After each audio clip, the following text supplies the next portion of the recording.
Hi hello friends, ఈరోజైతే ఒక కొత్త టిప్తో వచ్చానండి. చింతపండు కొంటాం కదండి, సమ్మర్ కదా.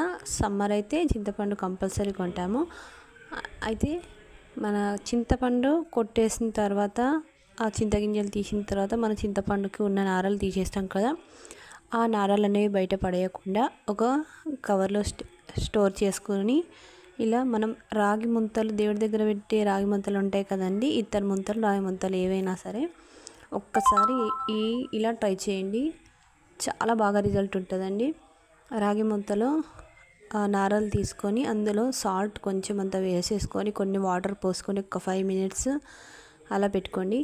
పెట్టుకున్న తర్వాత ఆ ముంత క్లీన్ చేసుకోండి. కొంచెం ఇట్లా ఒక 2 or 3 minutes అట్లా క్లీన్ చేసుకుంటే బిఫోర్ అండ్ ఆఫ్టర్ మీకే రిజల్ట్ తెలుస్తుందండి. చాలా బాగుంటుంది రిజల్ట్ అయితే. నేనైతే క్లీన్ చేస్తున్నాను, కానీ 1 రూపీ కూడా ఖర్చు లేకుండా ఈ చిట్కాయనైతే ఫాలో కండి. ఎంత బాగా రిజల్ట్ అనేది వస్తుందంటే చాలా బాగుంటుందండి. మనము ఎన్ని రోజుల మురికి ముంతలైనా, రాగి ముంతలు, ఇత్తడి ముంతలైనా సరే, నేను ఇత్తడి ముంత కాకుండా దేవుడి దగ్గర రాగి ముంత పెడతాను కాబట్టి అదే మీకు క్లీన్ చేసి చూపిస్తాను. మీరు ఒక్కసారి ఇలా ట్రై చేయండి. ట్రై చేసిన తర్వాత రిజల్ట్ ఎలా ఉందో మీకే తెలుస్తుంది. చాలా బాగుంటుందండి చిట్కా. ఎవరైనా ట్రై చేయకపోతే ఒకసారి ట్రై చేసి ఎలా వచ్చిందో నాకు కామెంట్లో పెట్టండి.